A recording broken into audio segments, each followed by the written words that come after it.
Detail से जानेंगे। तो आइए वीडियो को स्टार्ट करते हैं। So first we are discuss about the reproduction in Marsilea. Marsilea reproduce by two method. तो जो मार्सिलिया में दो तरह के रिप्रोडक्शन होते हैं, first vegetative and second sexual reproduction. तो सबसे पहले हम बात करेंगे वेजिटेटिव रिप्रोडक्शन की। It take place by means of tuber which are produce in dry condition from the rhizome. First a branch is given out from a rhizome which later on swell up due to the accumulation of food material. The structure is termed as the tuber and is capable of tending over the unfavorable condition. On the return of favorable condition, it germinates to provide a new sporophytic plant. For example, Marsilia hirsuta and Marsilia cordifolia.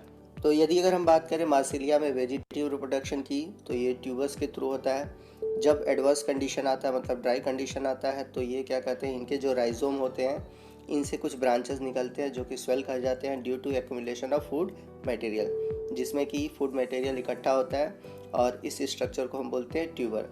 अब इनमें एक property होती है कि जब unfavourable condition आता है ये पड़े रहते हैं, और जब फेवरेबल कंडीशन आते ही ये जर्मिनेट करके न्यू स्पोरोफाइट प्लांट का फॉर्मेशन करते हैं। और इस तरह का वेजिटेटिव रिप्रोडक्शन, मतलब ट्यूबर्स के through vegetative reproduction generally Marsilea hirsuta और मार्सिलिया क्वार्डिफोलिया में होता है।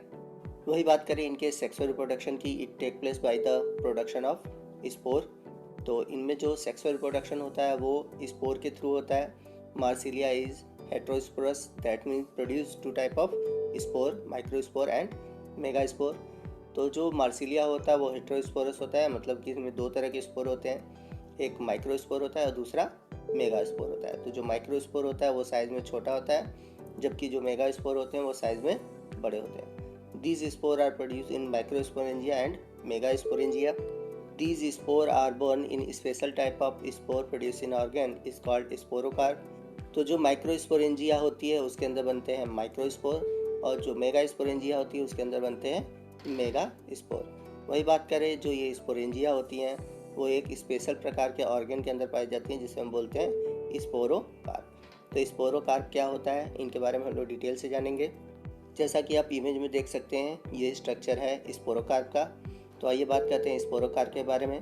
तो sporocarp are borne laterally on the shorter end lateral branches of the peduncle, that's mean petiole of leaf either near the base of the little higher up.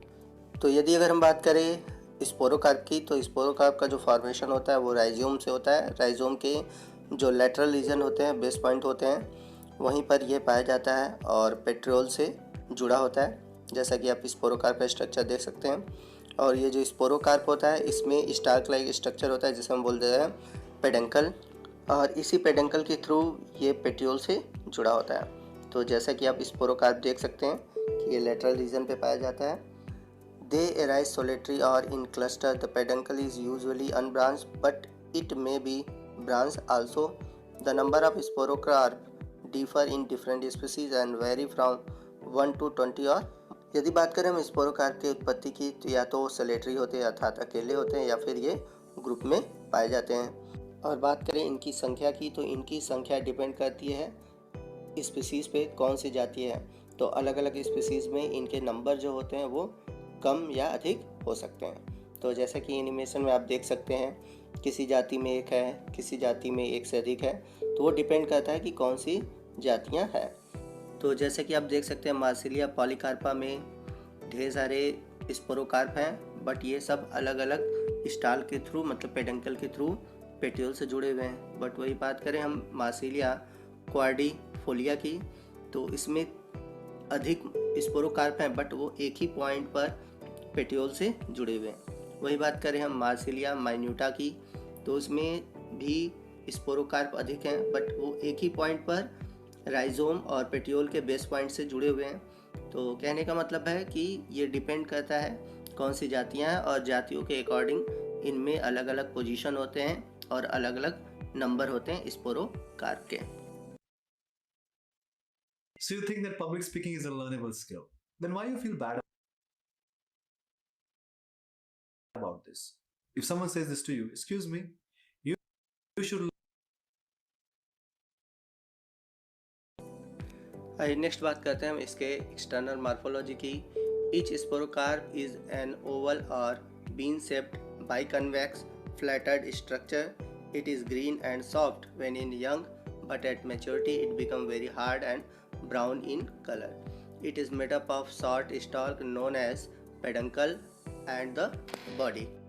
तो यदि बात करें हम स्पोरोकार्प के structure की, तो इसका जो स्ट्रक्चर होता है ओवल शेप या सेम के बीच के आकार का होता है। ये चपटी होती हैं और जनरली जब यंग स्टेज में होती हैं तो ये ग्रीन कलर की होती हैं, लेकिन जैसे जैसे ओल्ड हो जाती हैं ये ब्राउन कलर की हो जाती हैं। It is made up of short stalk like structure is known as peduncle and the body. तो ये दो स्ट्रक्चर से बनी होती हैं। जो स्टार्क लाइक स्ट्रक्चर होता है उसको बोलते हैं पेडंकल, और दूसरी जो स्ट्रक्चर होती है उसको बोलते हैं हम बॉडी। जैसा कि इमेज में आप देख सकते हैं, the point of attachment of peduncle विद the body is called RAF.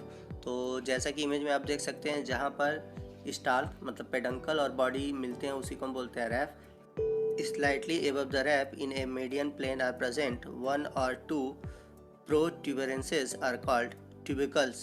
In some cases tubercles are absent, for example Marsilia polycarpa. तो यदि हम बात करें इसके पूरे स्ट्रक्चर की, तो जहाँ पर स्टाल्क और बॉडी आपस में मिलते हैं उसे हम बोलते हैं रैफ, जैसा कि आप इमेज में देख सकते हैं। और इसमें एक मीडियन प्लेन होता है जिसे हम बोलते हैं ट्यूबरकल्स। यदि बात करें ट्यूबरकल्स की, तो इनकी जो संख्या होती है 1 से 2 हो सकती है, और वहीं बात करें हम मार्सिलिया पॉलीकार्पा में ट्यूबरकल्स अब्सेंट होते हैं। नेक्स्ट हम बात करेंगे कैविटी ऑफ स्पोरोकार्प की। तो स्पोरोकार्प के अंदर जो कैविटी पाई जाती है, स्पेस पाई जाती है, उनके स्ट्रक्चर के बारे में बात करेंगे हम। तो यदि हम बात करें इसके अंदर की कैविटी की, तो इसमें एक अल्टरनेट रो पाई जाती है, एक लाइन पाई जाती है जिसे हम बोलते हैं सोराई। सोराई होता क्या है, जो आपके स्पोरेंजिया हैं, चाहे वो माइक्रो स्पोरेंजिया हो चाहे मेगा स्पोरेंजिया हो, उनका एक रो होता है, एक लाइन होती है, उसे ही हम बोलते हैं सोराई। जैसा कि इमेज में आप देख सकते हैं, यहाँ पे माइक्रो स्पोरेंजिया मेगा स्पोरेंजिया ये दोनों है, माइक्रो स्पोरेंजिया और मेगा स्पोरेंजिया, और एक अल्टरनेटिव रो में है। और इनके ही अल्टरनेटिव रो मतलब कहने का मतलब स्पोरेंजिया के ग्रुप को ही हम बोलते हैं सोराई। The number of sori inside the sporocarp varies from species to species. It may be from 2, like Marsilia aegyptica, to 20. Marsilea जे काही प्लांट आहे, मार्सिलिया जे काही टेरिडोफायटिक प्लांट आहे, या मार्सिलियाच्या रिप्रोडक्शनबद्दल आपण बोलणार आहोत। तर मार्सिलिया जे आहे ते आपण जनरली आपण लास्ट लेक्चरमध्ये पहा त्याची मॉर्फोलॉजिकल कॅरेक्टर्स असतील, व्हेजिटेटिव्ह कॅरेक्टर्स असतील, याबद्दल आपण डिस्कशन केलं। जसं की ॲक्वॅटिक कंडिशनला म्हणजे मार्शी प्लेस ज्या ठिकाणी आहे, म्हणजे दलदलीचा भाग ज्या ठिकाणी आहे, पाणथळ ठिकाणं ज्या ठिकाणी आहेत, अशा ठिकाणी आपल्याला पर्टिक्युलरली हे मार्सिलिया प्लांट आपल्याला किंवा मार्सिलिया नावाचं हे टेरिडोफायटिक प्लांट उपलब्ध होतं किंवा त्या ठिकाणी हे जनरली ग्रो होतं। आणि मार्शी प्लेसला हे ग्रो होत असल्या कारणानं या प्लांटला देखील त्यावरूनच थोडक्यात मार्सिलिया असं नाव दिलेलं आहे। ठीक आहे, तर यामध्ये बघा याची मॉर्फोलॉजी आपण बघितली तर याला रूट्स आहेत, आणि या ठिकाणी ज्याचं जे काही स्टेम आहे ते रायझोमॅटस स्टेम आहे, असं लांब पसरलेलं आपल्याला स्टेम पाहायला मिळतं। आणि या स्टेमवरून मग अशा प्रकारे हे लिव्ज आपल्याला याच्यावरती तयार झाले आपल्याला दिसतात। तर क्वाड्रिफोलिएट म्हणजेच काय, तर 4 लिफलेट असलेले ही लिव्ज आपल्याला याच्यावरती डेव्हलप झालेली आपल्याला दिसतील। आणि मग यानुसार वेगवेगळ्या प्रकारच्या स्पेसीज देखील आहेत। याच्या अगोदरची आपण जसं ही ऑस्ट्रेलियन मार्सिलियन स्पेसीज पाहिली, ही इंडियामध्ये सापडणारी कॉमन स्पेसीज आहे मार्सिलिया मायनुटा, त्यानंतर मार्सिलिया क्रिनॅटा असेल, तर अशा वेगवेगळ्या प्रकारच्या स्पेसीज आपल्या या मार्सिलियामध्ये पाहायला मिळतात। तर या मार्सिलिया प्लांटची बॉडी जर आपण पाहिली तर याप्रमाणे बघा असे खाली रूट्स आहेत, त्याला असं आडवं जमिनीवरती पसरणारं जवळपास 13 ते 14 मीटरपर्यंत 25 मीटरपर्यंत पसरणारं हे आपल्याला याचं स्टेम पाहायला मिळतं। आणि या स्टेमवरती ज्या ठिकाणी नोड आहेत, या नोडवरून या ठिकाणी अशा प्रकारचे हे लिव्ज या ठिकाणी फॉर्म होतात। हे लिव्ज जनरली इतक्या लांबीचे असतात की जे पाण्यावरती तरंगलेले आपल्याला दिसतील। हे पहा, ज्यावेळेला वॉटर कंडिशन असतील, त्या वॉटर कंडिशनच्या वेळेला म्हणजे फुल ऑफ वॉटर असेल त्या तळ्यामध्ये किंवा त्याच्या आजूबाजूला, त्यावेळेला अशी ही पानं जी ती पाण्यावरती तरंगतात। आणि इतर वेळेला जर काही समजा त्या ठिकाणी फक्त ओलावा असेल, पाणी नसेल, तर त्यावेळेला मात्र या प्लांटच्या लीफची हाईट तेवढी मात्र वाढत नाही। लीफ वाढत असताना, लीफ डेव्हलप होत असताना याप्रमाणे सर्सिनेट व्हर्नेशन टाईपमधून हे लीफ डेव्हलप होतात। सर्सिनेट व्हर्नेशन म्हणजे काय, की कॉईल टाईप, स्प्रिंग लाईक, सुरुवातीला असे एक इमॅच्युअर कॉईल तयार होते आणि ही अशी उलगडत जाते आणि त्यापासून नंतर मग या प्रकारचे लीफ आणि लीफलेट्स त्यापासून तयार झालेले आपल्याला दिसतात. हे झालं व्हेजिटेटिव्ह. आपण याची अॅनाटॉमिकल फीचर्स देखील पाहिले की यामध्ये व्हॅस्क्युलर बंडल्स आहेत, कोणत्या टाईपचं स्टील आहे, कशा प्रकारची टिश्यू सिस्टीम आपण याच्यामध्ये असते. त्यानंतर आजच्या लेक्चरमध्ये आपल्याला ॲक्च्युली याची रिप्रोडक्शनची मेथड आपल्याला डिस्कस करायची. सुरुवातीच्या व्हिडिओमध्ये तुम्ही जरा थोडंसं बघितलं असेल, ऐकले असेल की या मार्सिलियामध्ये 2 प्रकारे रिप्रोडक्शन झालेलं आपल्याला दिसतं. एक आहे व्हेजिटेटिव्ह टाईप ऑफ रिप्रोडक्शन आणि दुसरं आहे सेक्शुअल टाईप ऑफ रिप्रोडक्शन.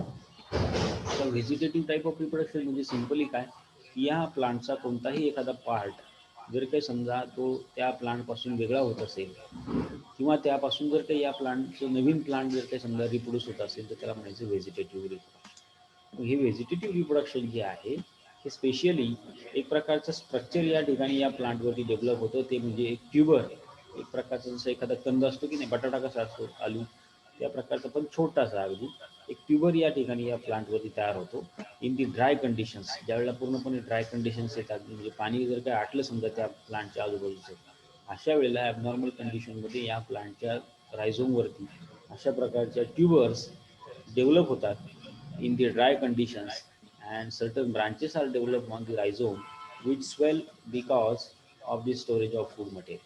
म्हणजे एखादी ब्रांच अशी याच्यावरती डेव्हलप होईल आणि ही ब्रांच जसं की बघा आता इथं ॲबनॉर्मल कंडिशनला ही ब्रांच आहे आणि ही ब्रांच या ठिकाणी स्वेल होत जाईल आणि या ठिकाणी असं फूड मटेरियल या ठिकाणी स्टोअर होईल आणि स्टोअर झाल्यामुळे या ठिकाणी अशी एक गाठ किंवा एक ट्यूबर या ठिकाणी फॉर्म झालेली आपल्याला दिसते. And that tuber will be suppose separate from this plant. It has capacity to grow in new plant. या ट्यूबरमध्ये एक वेगळ्या प्रकारची क्षमता आपल्याला पाहायला मिळते किंवा ही जी काही ट्यूबर आहे या ट्यूबरला नंतर मोड येतात, जसं बटाट्याला कसे मोड येतात त्याप्रमाणे, आणि त्यापासून नव्यानं ते प्लांट जे आहे हे प्लांट त्यापासून नवीन प्लांट तयार झालेलं पाहायला मिळतं. That is we called as the vegetative type of reproduction by the formation of tuber. So these tubers they survive in the unfavorable and drought conditions. कुठे हे टिकून राहतात या ट्यूबर्स, तर अशा काही अनफेवरेबल असतील किंवा ज्या ठिकाणी पूर्णपणे पाणी त्या तळ्यातलं जर काही कमी झालं असेल, आटलं असेल, अशा वेळेला मात्र अशा कंडिशनमध्ये अशा प्रकारे रिप्रोडक्शन होतं. And on the returns of favourable condition, त्यावेळेला पुन्हा फेवरेबल कंडिशन येतात, म्हणजे पुन्हा ज्या वेळेला पाणी साचेल किंवा पाऊस पडेल त्यावेळेला पुन्हा ह्या ज्या काही ट्यूबर्स आहेत या ट्यूबर्स या ठिकाणी जर्मिनेट होऊन त्याचं जर्मिनेशन होतं आणि त्यापासून पुन्हा एक नव्यानं प्लांट तयार झालेलं पाहायला मिळतं. याचं कॉमन एक्झाम्पल म्हणजे जसं की मार्सिलिया हिरसुटा. मार्सिलिया हिरसुटा नावाची जी काही स्पेसीज आहे यामध्ये आपल्याला पर्टिक्युलरली या प्रकारे व्हेजिटेटिव्ह टाईप रिप्रोडक्शन झालेलं आपल्याला दिसतं. जसं की इथं पहा, इथं काही देखील दिले आहे बघा, जसं की एक मार्सिलियाचं प्लांट आपल्याला कॉमन एक्झाम्पल म्हणून घेतलं आहे, त्याची पूर्ण लाईफ सायकल या ठिकाणी दिलेली दिसते. हे जसं व्हेजिटेटिव्ह प्लांट आहे, या प्लांटला या प्रकारची लीव्ज आहेत आणि नंतर हे सस्टेनेट व्हर्नेशनमध्ये त्याचं यंग लीव्ज आपल्याला पाहायला मिळते. Now at the time of sexual reproduction, ज्यावेळेला आता सेक्शुअल रिप्रोडक्शन येणार आहे तर यावरती या प्लांटवरती अशा प्रकारचा स्पोरोफाईट डेव्हलप होतो. कुठे डेव्हलप होणार आहे तो, तर असा जो काय रायझोम आहे या रायझोमला ज्या ठिकाणी नोड रिजन आहे या नोड रिजनपासूनच किंवा या लीफच्या बेसला जे काही लीव्ज आहेत या लीव्जच्या बेसला या प्रकारे जसं की हाफ जसं स्पून लाईक म्हणा, चमच्याच्या आकाराचा म्हणा किंवा किडनी शेप, अशा प्रकारचं एक स्ट्रक्चर या ठिकाणी डेव्हलप होतं and that is we called as the sporophyte. मग त्या स्पोरोफाईटला असा एक लहानसा शॉर्ट स्टॉक असतो आणि एक बीन शेप या प्रकारचं एक स्ट्रक्चर या ठिकाणी फॉर्म झालेलं पाहायला मिळतं. असं एकदम जसं बाबळीची सीड्स कशी असतात त्या प्रकारे तेवढ्या आकाराचे. आलं लक्षात? तर that is we called as the sporocarp. So it is develop through the sporocarp. But before that, आता ह्या स्पोरोकार डेव्हलप होण्याच्या अगोदर, स्पोरोकार हा ॲक्च्युली स्पोर तयार करण्याचं स्ट्रक्चर आहे, पण याच्या अगोदर या प्लांटमध्ये मेल गॅमेट्स फिमेल गॅमेट्स त्या ठिकाणी तयार होतील, त्यामध्ये फ्युजन होईल, फर्टिलायझेशन होईल आणि फर्टिलायझेशन झाल्यानंतर जो काही झायगोट डेव्हलप होतो या झायगोटचं रूपांतर किंवा झायगोटची डेव्हलपमेंट या प्रकारच्या स्पोरोकारमध्ये होत असते. So in the sporophytic plant, it bears a specialized structure that is known as the sporocarp, which contains micro and mega sporangia. आता ह्या एकाच प्रकारच्या स्पोरोकार्पमध्ये दोन वेगवेगळ्या प्रकारच्या स्पोरॅन्जिया, म्हणजे एक मेल आणि एक फिमेल, अशा प्रकारच्या स्पोरॅन्जिया यामध्ये तयार होतात. And therefore it is called as the heterosporous condition. म्हणून मग मार्सिलियाच्या या स्पोरोकार्पला हेट्रोस्पोरस स्पोरोकार्प असं म्हटलं आहे. का बरं? यामध्ये दोन प्रकारचे स्पोरॅन्जिया किंवा दोन प्रकारचे स्पोर त्या स्पोरॅन्जियामध्ये तयार होणार. एक आहे मायक्रोस्पोर, दुसरा आहे megaspore. So in these sporocarp, they are born on the short peduncle above the base of the petiole. त्या पेटिओलच्या बेसला एक शॉर्ट जो काही पेडंकल असेल त्या ठिकाणी, म्हणजे एक शॉर्ट त्याला एक स्टॉक आपल्याला पाहायला मिळतो. अशा प्रकारे हा स्पोरोकार्प त्या ठिकाणी डेव्हलप होतो. In most cases the peduncle which is unbranch and it bears a single sporocarp. म्हणजे जनरली एकच सिंगल स्पोरोकार्प त्यावरती तयार होतो. While in Marsilia quadrifolia, the peduncle which is dichotomously branched and it bears 2 to 5 sporocarp. एकाच त्याच्यावरती त्याला branching येतून पुन्हा त्याच्यावरती मग काही स्पोरोकार्प आलेले पाहायला मिळतील एका वेगळ्या स्पेसिसमध्ये, जसं मार्सिलिया क्वाड्रिफोलिया नावाची स्पेसिस आहे, त्यात आपल्याला हे स्ट्रक्चर पाहायला मिळतं. म्हणजे जसं की काय सांगायचं त्याला, ही जी काही नोड रिजन आहे या नोड रिजनवरनं हा एकच पेडंकल, या स्टॉकला काय म्हटलंय, पेडंकल. हा जो काही स्टॉक आहे बघा इथे, या स्टॉकला म्हणायचं पेडंकल, हा जनरली अनब्रँचड आहे. दुसरा जर काही येईल तर तोही या ठिकाणी सेपरेट ब्रँचवरती येईल किंवा सेपरेटली या ठिकाणी आलेला आपल्याला दिसेल. आणि मग या पेडंकलवरती हाफ, जसं की याला म्हणूया की स्फेरिकल किंवा इलिप्सॉइडल अशा स्वरूपाचं, अशा आकाराचं आपल्याला हे स्पोरोकार्प डेव्हलप झालेलं दिसतं. तर जनरली हा स्पोरोकार्प जो आहे हा या रायझोमच्या बेसला डेव्हलप झालेला आपल्याला पाहायला मिळतो. Which is hardly a bean shape, hardly a bean shape sporocarp will be develop at the base of that petiole. किंवा मग जे ज्या ठिकाणाहून लिव्ज येतात त्याच ठिकाणी आपल्याला बेसला हा स्पोरोकार्प देखील डेव्हलप झालेला आपल्याला दिसतो. मग याच्यामध्ये स्पोरोकार्प जो आहे generally it is oval or bean shape and in earlier stage at its development it is soft and green colour. सुरुवातीला सॉफ्ट ग्रीन कलरचा हा स्पोरोकार्प आपल्याला पाहायला मिळतो. म्हणजे सुरुवातीची स्टेज असेल, यंग स्टेज पहा, इथे दिसते पहा, यंग स्टेजमध्ये असं सॉफ्ट आपल्याला एक बलून लाईक स्ट्रक्चर आपल्याला याचं पाहायला मिळतं. आणि त्यानंतर मग ज्यावेळेला मॅच्युअर होईल त्यावेळेला त्याच्यावरती हार्ड ब्राऊन कलर्स त्याला आलेला आपल्याला पाहायला मिळतं. Okay, so in the majority in the species like Marsilia, it attach stalk of that peduncle at the base, and there are usually one and sometimes more protuberances in the median plane surface. So such a protuberances they consist one or two teeth wrapping. आता काय असते पहा याच्यामध्ये, प्रोट्रुबरन्स म्हणजे एक प्रकारची थोडक्यात एक साईडला आपल्याला एक थोडीशी त्याला काय बघायला मिळते, ब्रँच पाहायला मिळते. थोडीशी एक इथे पाहिजे जसं एक टोक किंवा बीक लाईक स्ट्रक्चर, चोचीसारखं स्ट्रक्चर आपल्याला थोडंसं इथे साईडला पाहायला मिळेल. इथं वरच्या बाजूला इथे दिसते बघा तुम्हाला, इथं याच्यामध्ये दिसत असेल, इथे बाजूला एक टोक आहे असं, आणि मग समोर असं एकदम असं एखादा माईक कसा असतो त्या माईक सारखी सिस्टीम आपल्या या ठिकाणी पाहायला मिळते. तर याच्यामध्ये you can observe the vascular supply, म्हणजे व्हॅस्क्युलर बंडल्स त्याच्यामध्ये पोहोचलेले असतात, व्हॅस्क्युलर बंडल्स त्यामध्ये डेव्हलप झालेले असतात. Vascular supply of that sporocarp consist main when along the narrow sides facing the peduncle, from which numerous lateral veins are perpendicular to the main vein. Okay, and these lateral veins are also given alternate right and left, and each lateral veins divides dichotomously about middle of its base and apex. आता कसं आहे पहा, हे तुम्हाला इथं पुढच्या diagram मध्ये दिसेल. एक मिनिट, हे पहा, या या ठिकाणी हे जे काही ट्रान्सफर सेक्शन आपण ज्या वेळेला घेतो ह्या स्पोरोकार्पचा, त्यावेळेला याच्या भोवती आपल्याला याप्रमाणे असं व्हॅस्क्युलर बंडलचं नेचर किंवा व्हॅस्क्युलर बंडल्स देखील याच्यावरती तयार झालेले आपल्याला दिसतात. ओके, तर थोडक्यात काय, जो काही स्पोरोकार्प आहे हा स्पोरोकार्प एकदम हार्ड असं कोटिंग त्यावरती आपल्याला पाहायला मिळतं. म्हणजे तुम्ही जरी समजा याचं हे हातामध्ये जरी घेतलं तरी हाताने देखील हे फोडू शकणार नाही, इतकं हार्ड कोटिंग या स्पोरोकार्पवरती तयार झालेलं आपल्याला पाहायला मिळतं. So in this, you can observe the hard coating of that sporocarp and the receptacles which is developed at the regions where each lateral veins they are forced dichotomously, and the receptacles of one valve alternate with those on the opposite valve of the sporocarp, and a flap-like outgrowth, two cell thick extends like a hood over the entire receptacles. Each receptacles project the inward. एक थोडक्यात आता याचं जर याची development जर बघितली, हा स्पोरोकार्प जो आहे हा कशा प्रकारे डेव्हलप होतो तर काय होते पहा. सुरुवातीला यामध्ये प्रत्येक जे काही यंग लिव्ज जे काही या ठिकाणी फॉर्म होणार आहे त्याच्या बेसला या ठिकाणी हे स्पोरोकार्प जे आहेत हे डेव्हलप झालेले आपल्याला दिसतात. So sporocarp of Marsilea they develops from a marginal cell of a very young leaf, and these marginal cell which is situated on the inner face of that leaf and is being differentiated only after the apical cell of the sleeve which is cut off 6 to 8 segment.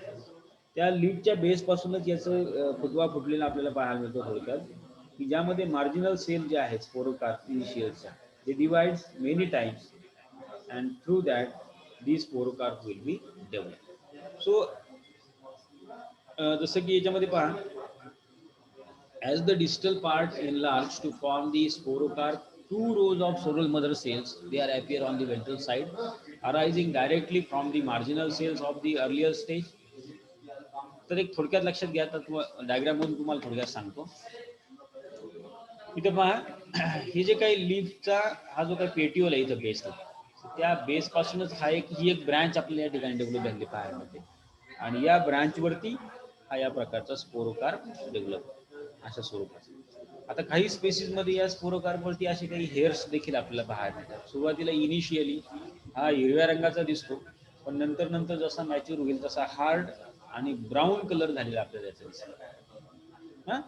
आता हा स्पोरोकार्प जो आहे, ह्या स्पोरोकार्प मध्ये actually आतमध्ये कशा प्रकारे spore तयार होणार आहे, तर हे स्पोर जे आहेत ते बघा याप्रमाणे असे सेंटरला अटॅच झालेले असतात. आता ह्या स्पोरोकार्प मध्ये दोन चेंबर आहेत, दोन्ही साईडने काय असतात, असे दोन चेंबर असतात. म्हणजे याचा जर काय ट्रान्सफर सेक्शन जर काय घेतला उभा, तर या ट्रान्सफर सेक्शन मध्ये आपल्याला असं पाहायला मिळेल की मध्ये सेंटरला असा एक कॉल्युमेला आहे, अप्पर साईडला एक लार्ज थिक सेलचा लेअर आपल्याला पाहायला मिळतो. त्यामुळे याला एक थिक त्यानंतर कोटिंग त्याच्यावरती आपल्याला तयार झाले पाहायला मिळेल.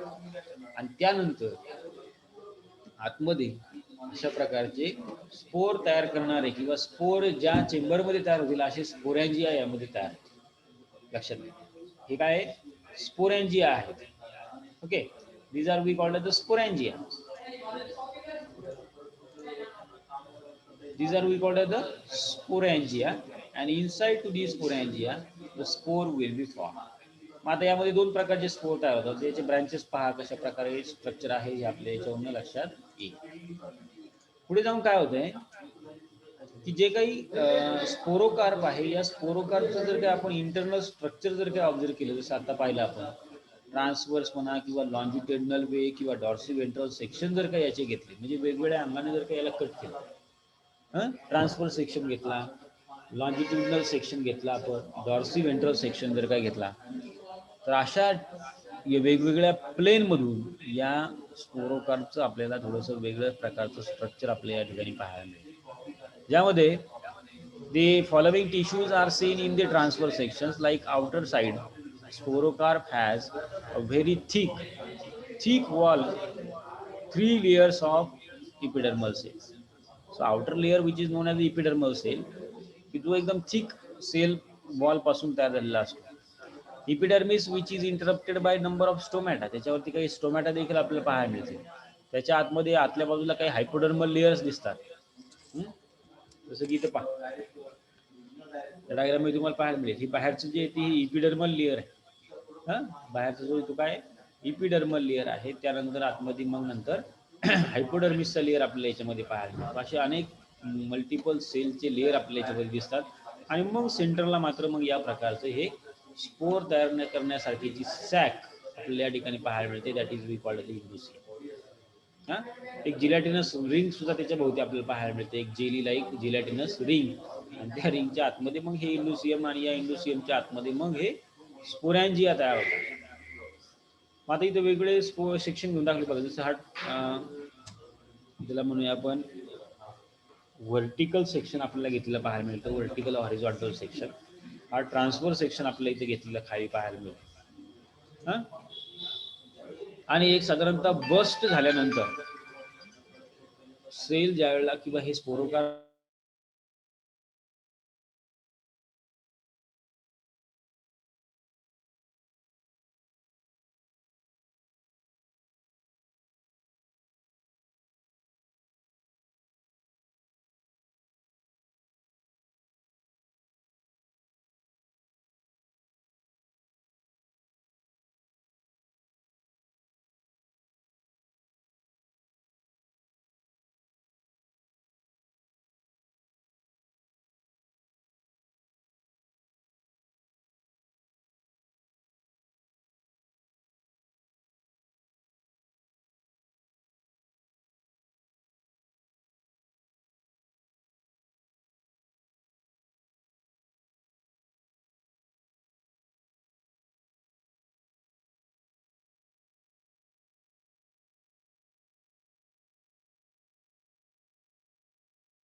तर यामध्ये पहा ज्याप्रमाणे जो काही स्पोरोकार्प आहे, हा स्पोरोकार्प जर काही समजा बस्ट झाला म्हणजे नॅचरली हा नंतर फुटतो आणि हा फुटल्यानंतर मग यातले जे काही स्पोर आहेत हे याप्रमाणे बाहेर पडतात. आता या अगोदर आपण बघणार आहे की ऍक्च्युली त्या स्पोरोकार्पमध्ये कशा प्रकारे स्ट्रक्चर आणि काय काय आहे. इथं पहा, जसं की ही स्टॉक बंडल आहे, याप्रमाणे या या या प्लेनमध्ये याचं सेक्शन घेतलं आहे, ट्रान्सफर सेक्शन आपण त्याला म्हणतो. सेक्शन घेतल्यानंतर बाहेरून आपल्याला याप्रमाणे असं त्याचं लेअर पाहायला मिळतील. इपिडर्मल लेअर आहे, हायपोडर्मल लेअर आहे, स्पोरोकार्प वॉल ज्याला म्हणायचं, किंवा या स्पोरोकार्पची वॉल या हायपोडर्मिस किंवा इपिडर्मिस पासून तयार झालेली मल्टिपल सेल्स आपल्या याच्यामध्ये पाहायला मिळतात. त्यानंतर आतमध्ये इथे या ठिकाणी बघा ही जिलॅटिनस रिंग आपल्याला एक पाहायला मिळते आणि एक जिलॅटिनस सबस्टन्स आपल्याला पूर्णपणे असं साईडनं पाहायला मिळते, म्हणजे असं गुळगुळीत एक पदार्थ या ठिकाणी तयार होतो. या ठिकाणी इथं साईडला बघा हे बाहेर पडलाय. ओके, यानंतर आतमध्ये जो काही लेअर असतो या लेअरवरती आतल्या बाजूने पेरिफेरल डायरेक्शनने हे जे काही स्पोरॅन्जिया आहेत हे स्पोरॅन्जिया यावरती डेव्हलप होतात. आता स्पोरॅन्जिया कशा प्रकारे डेव्हलप होतात ते पहा. या स्पोरॅन्जिया जे आहेत या स्पोरॅन्जियाच्या बाहेरून एक प्रकारचं असं आवरण आपल्याला पाहायला मिळतं, that is we called the indusium. इथं पहा काय म्हटलं याला, इंडोसियम असं म्हटलंय. म्हणजे हा प्रत्येक या ठिकाणी हा स्पोरॅन्जिया आहे.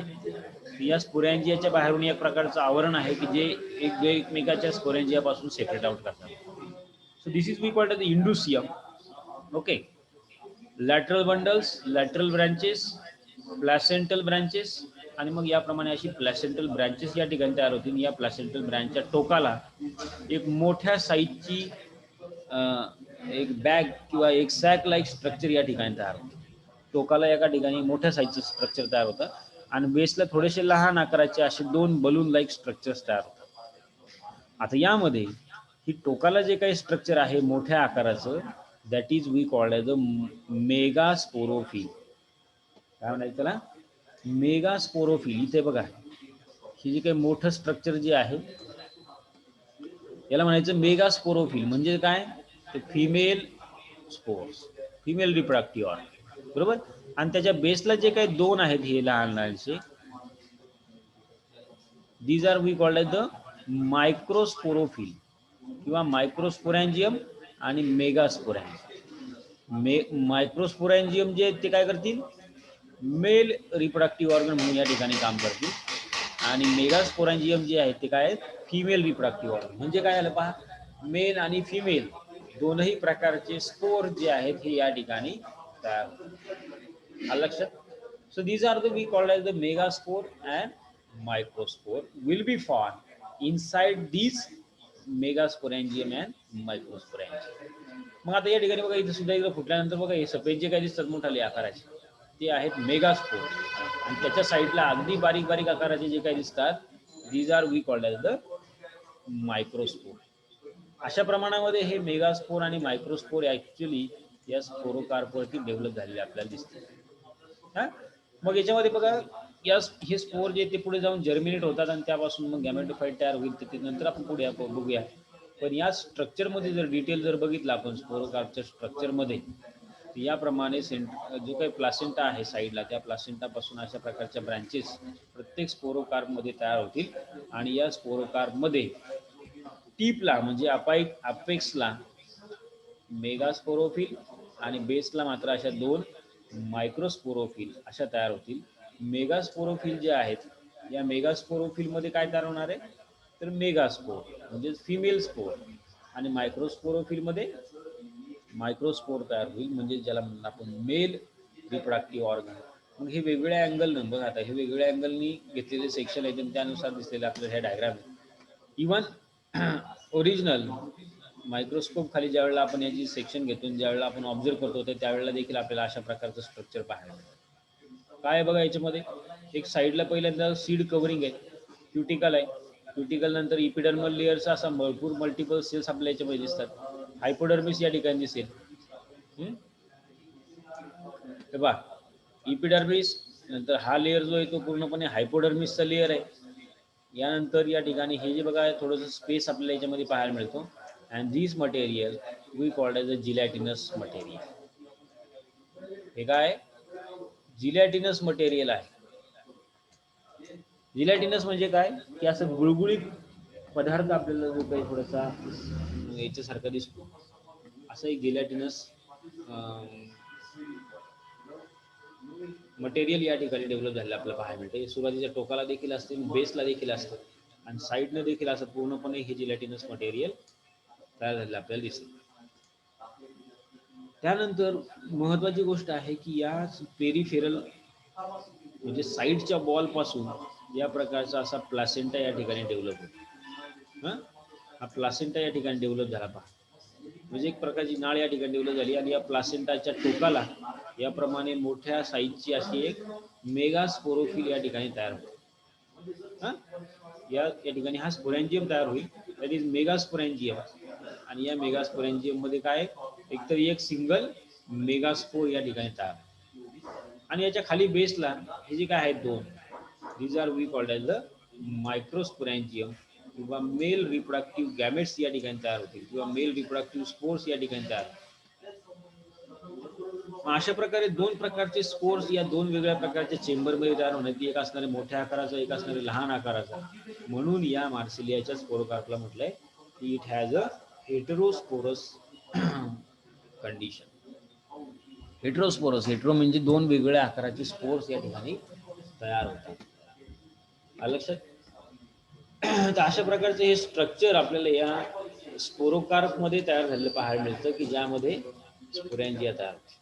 आता ह्या जे काही स्पोरॅन्जिया आहेत, या स्पोरॅन्जियामध्ये जे काही स्पोर आहेत, हे स्पोर्स जर बघितले आपण, तर हे स्पोर जे आहेत त्यानंतर मग पुढे जाऊन मॅच्युअर होतात आणि they will itself liberate from this sporocarp. Okay, हे बघा इथे दिले liberation of the sori from the sporo. आता याला सोराय असं म्हणतात. Now this the outer wall of the sporocarp, स्पोरोकार्पची जी काही आउटर साइड जी आहे, विच इज एक्स्ट्रीमली हार्ड, खूप हार्ड असते ती, strongly resistance to the mechanical injury also, and it will dry out. म्हणजे ड्राय झाल्यानंतर इतकं हार्ड या ठिकाणी हे स्पोरोकार्प या ठिकाणी तयार होतं की जे इझिली जे आहे हे ओपन होणार. But in natural condition the sporocarp it will may bust even 2 or 3 years later after its formation. 2-3 वर्षानंतर मग ते ऑटोमॅटिकली काय होतंय, बस्ट होतं. बस्ट झाल्यानंतर मग त्यातले जे काही सोरा आहेत, स्पोर आहेत, ती त्यातनं बाहेर पडतात. Up to that they are viable up to 20 to 30 years also. बघा 20 ते 30 वर्ष. याची खासियत अशी आहे की त्या स्पोरोकार्पमध्ये त्याचे जे काही स्पोर आहेत, जिलॅटिनस लेअर वगैरे एवढं सगळं काय असण्याचं कारण काय, तर त्याचे स्पोर जे ते जवळपास 20 ते 30 वर्षापर्यंत व्हायबल राहू शकतात. म्हणजे 30 वर्षानंतर जरी त्याला फेवरेबल कंडिशन मिळाल्या आणि त्यावेळेला जरी तो स्पोरोकार्प ओपन झाला तरी देखील ते स्पोर जे आहे ते जर्मिनेट होऊ शकतील.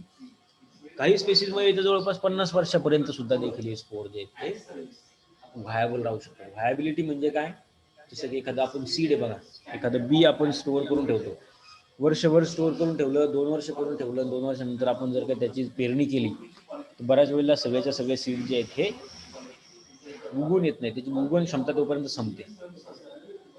म्हणजे जी काही उगवण क्षमता जी आहे ते सीड लाईव्ह राहणं गरजेचं आहे आणि त्या पिरियडला म्हणायचं व्हायबिलिटी. वर्षभर साधारणतः असतं व्हायबल नॉर्मल कुठलंही सीड. काही काही याच्यामध्ये कमी असते, काही महिन्याचेच असते. So in these, the sporocarp it may easily be germinated by injuring it on a ventral medium. म्हणजे आर्टिफिशियली जर काय आपण केलं समजा, त्याला जर काही कट केलं तर ते मात्र मग त्यानंतर लवकर जर्मिनेट होतं. So in this you can observe gelatinous ring. या स्पोरोकार्पमध्ये जी काही जिलॅटिनस जेल लाईक एक रिंग आपल्याला याच्यामध्ये पाहायला मिळते, which bears a sori and it is now known as the sorophore. So in these, the sori are attached to the gelatinous sorophore by their ends, and as the sorophore expands and push out, it pulls out the sori which are attached to it by the ends. म्हणजे actually ज्या वेळेला ही bast होईल, स्पोरोकार्प ज्या वेळेला bast होईल, bast झाल्यानंतर मग हे जिलॅटिनस टिश्यू आणि ते लिक्विडच्या स्पोर सोबत बाहेर आलेलं आपल्याला पाहायला मिळतं. आपण मगाशी सुरुवातीला एक डायग्राम पाहिली होती पहा,